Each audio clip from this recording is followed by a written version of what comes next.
Hi, welcome to Finding the Word. It's Melanie Brown, and I'm looking at my twins today. That's the word. Sometimes I just observe them, and it's very interesting to observe them. And you know how you're living your life, and there can be very extraordinary things about your life, things that are not ordinary. But because it is your life and you're accustomed to it and you're just moving through it and just surviving from day to day and living, you don't really think a lot about it. But then there's times when I am really taking it in, thinking, time is getting away. And I'm looking up and the kids are getting older, but I'm not getting an opportunity to sit and really just soak in how extraordinary life has become. Just having twins is 2%. I think it said somewhere between 2 to 3% of the women in the U.S. So to have them twice is really such a special blessing. Also, to have 11 sons, I realize, is extraordinary blessing. I really don't know anyone else with 11 sons. I do know others with 13 or more children, just not 11 sons, and some with no twins, let alone 2 sets. I used to tell my husband all the time, if we could have $1 for every time someone says that they wish that they had twins, or they would stop us and go, "Oh, are they twins? I always wanted twins." We'd have a little pile of money we could do something with, And it was always fascinating to me. It still is always fascinating to me that people will say that, because there's not very many things that are really difficult, hard things that people want to do. You know what I'm saying? Like, we tend to naturally shy away from very challenging and difficult things. So I always found it fascinating that people just wanted so badly to have twins. So I had to come to the conclusion with the fact that they really just didn't know what they were asking for. So people will say it, and I would just say, I don't think you really know what I just don't think you know what you're asking for. And I always wonder what exactly it was that they wanted, because I knew they weren't really wanting to just be up night after night. They weren't necessarily wanting to go through teething back to back double. They weren't really wanting to have twice the amount of diapers to buy, or to have to pump milk day and night and nurse on top of that and just have no rest, then go through sicknesses twice, runny noses twice, and all of that. I know they weren't. So I just kind of thought, I wonder what it is. There's a lot. I would tell them, you can't really go places. You go into the twin zone, you don't come out till they're about 4. And once I knew that, and then when we had the second set of twins, I knew I was entering, so I had to say goodbye to everybody and just let them know. So I would ask them, what is it that you're wanting so badly? Like, what is it that you think? And they would say things like, they just always wanted to dress them alike. Or they'd have names that they had thought would be cute and things like that. And I'm like, listen, there's just so much to it. It was a lot of grace to be able to walk through that. A lot of grace that was needed. Now, there are special blessings that I realize that you get. And that's what I was really thinking about. Some of the special blessings that come when you do have difficulty, or there is a bit of a struggle. And I remember being so exhausted at a point. And the 2 oldest sons, I remember them saying, "Mom, you have to sleep sometime. Why don't we keep an eye on the babies? And then you lay down and go to sleep for a few hours and wake back up." And I knew that they, being the oldest 2, these twins were number 7 and 8.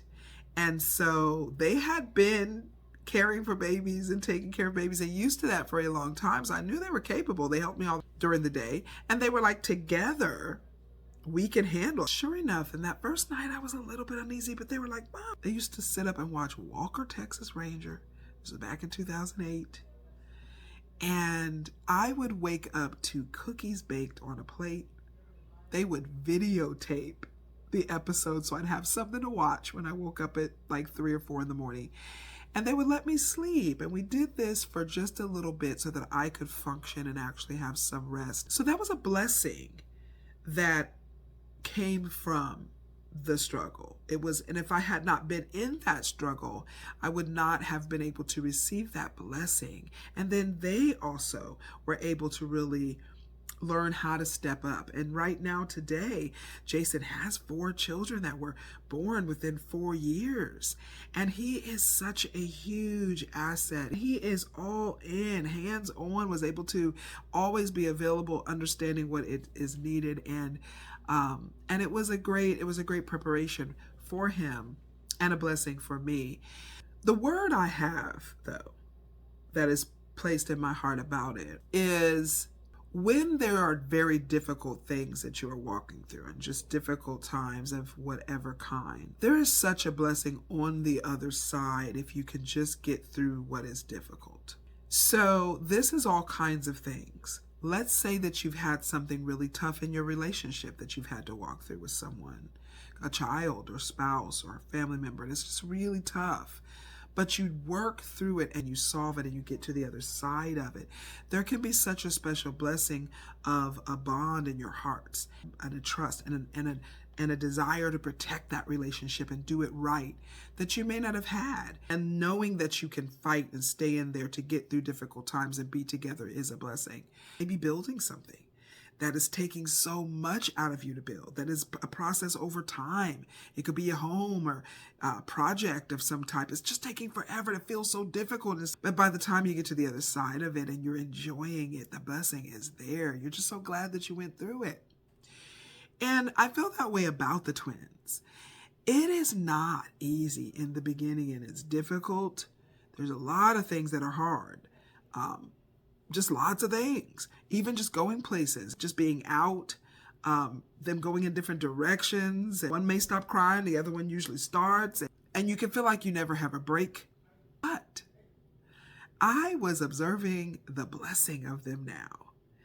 And the older one cooks. So when I'm working on finishing my business. Even before that, when I'm working, he's taken over all cooking. He virtually can make any meal that I can make. There's maybe only 1 or 2 things that he's like, okay, I'm leave that to you, Mom. But all the energy that twin B has, he's really high strung, and it was so much to deal with when he was little, always into this and that and getting injured and stuff. That energy is amazing when I watch him go through the house and get all the trash collected for trash day. Anything you need, you just call his name. He's right there. Yes, Mom, I got it. And it's quick and it's done. They keep an eye on the second set of twins when they came along and just were always there to help. It is double the help and double the blessing. And the same with the second set, who are now 10. Once you're getting through all of the part that was hard about it, that blessing is there. 1 or 2 children, whether they're twins or not, that are very tough, but just understand that you could be going through a difficult season, but you will go to the other side. You will get to the other side. So the scripture I have for twins is Genesis 25:24, and I'm reading 21 through 28. Now Isaac pleaded with the Lord for his wife because she was barren, and the Lord granted his plea, and Rebekah his wife conceived. But the children struggled together within her, and she said, if all is well, why am I like this? So she went to inquire of the Lord, and the Lord said to her, 2 nations are in your womb. 2 peoples shall be separated from your body. 1 people shall be stronger than the other, and the older shall serve the younger. So when her days were fulfilled for her to give birth, indeed there were twins in her womb. And the first came out red. He was like a hairy garment all over. So they called his name Esau. Afterward, his brother came out, and his hand took hold of Esau's heel. So his name was called Jacob. Isaac was 60 years old when she bore them. So the boys grew, and Esau was a skillful hunter, a man of the field, but Jacob was a mild man, dwelling in tents. And Isaac loved Esau because he ate of his game, but Rebekah loved Jacob. They picked one. They each had one they really cared for. It sounds like a little differently. I'm seeing something that I was not noticing, and that is how long it was. That it was 20 years from the time that he was really, really asking the Lord. Sounds like he was really begging the Lord, please let her be able to have a child. And the prayer was answered. It was down the road. And I'm feeling like, wow, there was a lot of patience that would have had to be there, waiting on the Lord and trusting and having faith that what you have asked for will take place. And so that is encouraging to see that we all have things that we're waiting for and asking for. And it does not mean it's not coming to pass. That's another story to really go back and read. Sometimes we've read stories through, and it's good to go back and read them again, because you do see things that you may not have noticed before when you read it that next time. So that selling of the birthright is a really good story, I think, to go back and look at. But what I was seeing today and just wanting to convey, and hopefully it does come off correctly, that there could be something hard going on, something difficult that you're walking through and walking out right now. Just hang in there with it. I'm wanting to offer encouragement from what my experiences of it are. It just feels like however hard or however difficult it was is equally what a blessing that it will be once you do get through. Don't forget to find the word, and I will see you tomorrow.